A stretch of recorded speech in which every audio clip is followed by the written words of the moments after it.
ভিডিওর প্রথমে দেখছি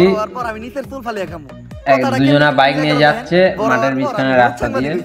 কিছু করার নাই, কপালে যদি এটা কাকা অ্যান্ড ফায়ার আর ওমান অ্যান্ড ফায়ার। এখন প্রথমে যাবো কেক পট্টিতে, খুব ট্রেন্ডিং এ আছে, নিউজ বানাইলেই লাখ লাখ ভিউ। তারপর যাবো সিজান ভাইয়ের ভাতের হোটেলে, যাই উল্টা পাল্টা প্রশ্ন করবো, সিজান ভাই সেইটা যাইবো ভুলভাল উত্তর দিব, ভিডিও ছাড়লেই ভাইরাল।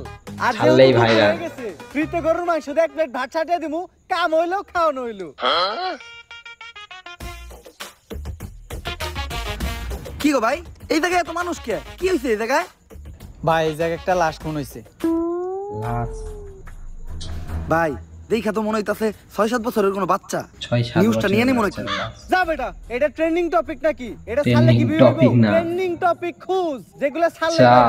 তাইলে ভাই কন্টেন্ট ক্রিয়েটর শিবন মিয়া আছে না, ও নাকি ওর মায়েরে ভাত দেয় না, কিন্তু বিরিয়ানি দেয় 3 বেলা।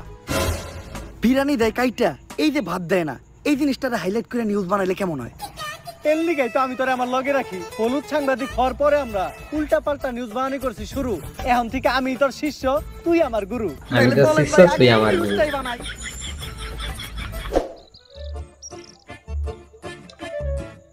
স্যার স্যার স্যার দাঁড়ান, চাচার সঙ্গে দেখা। স্যার আপনি করে দেখে মনে হইতেছে আপনারা মিডিয়ার লোক।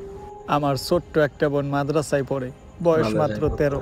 এক জানোয়ারের বাচ্চায় ওরে দর্শন করছে, কিন্তু কোনো বিচার পাইতাছি না।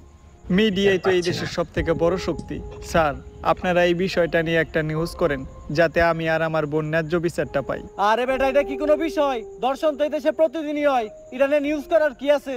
ট্রেন্ডিং কোন বিষয় থাকলে কও, যেটা ট্রেন্ডিং বিষয়, ট্রেন্ডিং খুঁজে খুঁজে মরছি। কেক বানাও আর নাইসে নাইসে কেক বিক্রি করো। নাইসে নাইসে কেক বিক্রি করো, এটা কার নিয়ে বললো? কমেন্টে বলবে।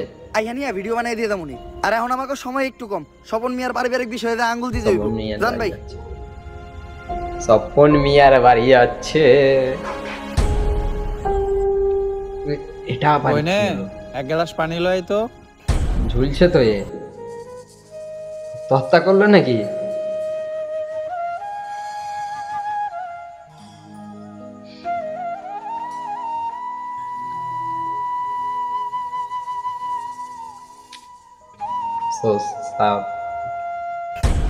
এই যে আমি আমার সব মার্বেল এনে রাখলাম, আমি যদি মার্বেল খেলছে দুজন, তাহলে তোর সব মার্বেল কিন্তু আমার। আর না লাগাইতে পারলে তোর সব মার্বেল আমার।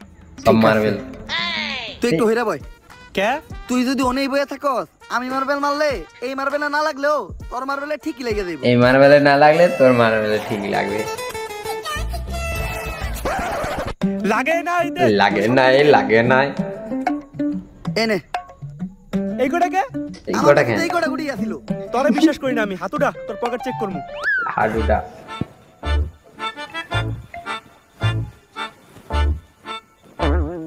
কি রে, তুই মিছা তো কইলি কে? এই যে বড় বড় দুটো মার্বেল তুই তোর পকেটে ঢুকে রাখছস। পেছে স্যার, আলাই কর, আমার পকেট ফুটা, তুই আমার পার্সোনাল মার্বেল আনতিছস। আরেকটা মার্বেল আছে যেটা দিয়ে আমি মারছি, ওইটার সামনে ওই করতে পড়ছে।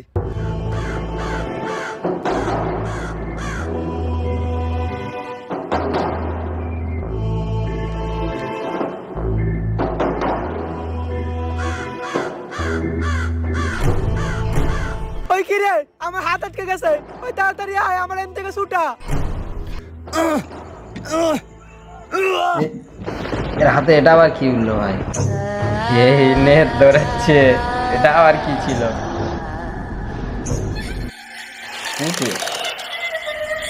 চুলের ভিতর কি আত্মা ফাত্তা আছে নাকি? এটা আবার কে, পাগলা নাকি রে বাবা? সন্ধানা মুক্ত হয়ে গেছে, কাউরে বাঁচতে দেব না, সবাই মরবি, তুই মরবি, তুইও মরবি, তোর নানি মরবো, আমি মরবো, সন্ধানা কাউরে বাঁচতে দেবে না। অভিশাপ দিল না বদদোয়া করলো, মানে দোয়া করলো না বদদোয়া করলো, বুঝতে পারলাম না। কে সঞ্জনা আর কেন মারবো আমাকে সবাই? আরে ও পাগল, ওর কথায় ভয়টাই পাইস না। ওই ভাই, আর আমি ধরেছে এই সেরে না বেঁচে। এই সেই পুতুল, পুতুল এই পুতুলটার ভিতরে হয়তো রয়েছে। পুলিশ এসেছে এখানে। লাশ প্রতিদিন একটা করে খুন হইতেছে। কোন দেশে সহবাস করি আমরা? এই দেশে আমাদের কোনো নিরাপত্তা নেই। পুলিশ কি করে? গত 1 মাসে 10টারও বেশি লাশ পাওয়া গেছে। সবগুলা লাশই সাংবাদিকের, আর লাশগুলা পাওয়া যাইতেছে অনেক অলৌকিক ভাবে। আমি একটা রহস্যের গন্ধ পাচ্ছে। স্যার এটা রহস্যের গন্ধ না, এটা আমার পাদের গন্ধ। সকালবেলা মোলাতে ভাত খাইছি। আরেকটা উল্টাপাল্টা কথা কইলে খেতে ফেলে পিছন মেরে দিমু, পাবলিকের সামনে মুখ দেখাইতে পারবি না। লাশটা দেখে যা বুঝতে পারলাম, এইভাবে খুন করা কোনো মানুষের পক্ষে সম্ভব না। আর খালি সাংবাদিকের এই জ্ঞান খুন হইব, কানেকশন তো একটা আছে। এই কাজগুলো যে করতেছে ওরে পাইলে ঢুকাই দিয়ে ফুড়ে গেলাম। বস, দোকানের দায়িত্ব আমারে দিন, ফুটাইন আপনি।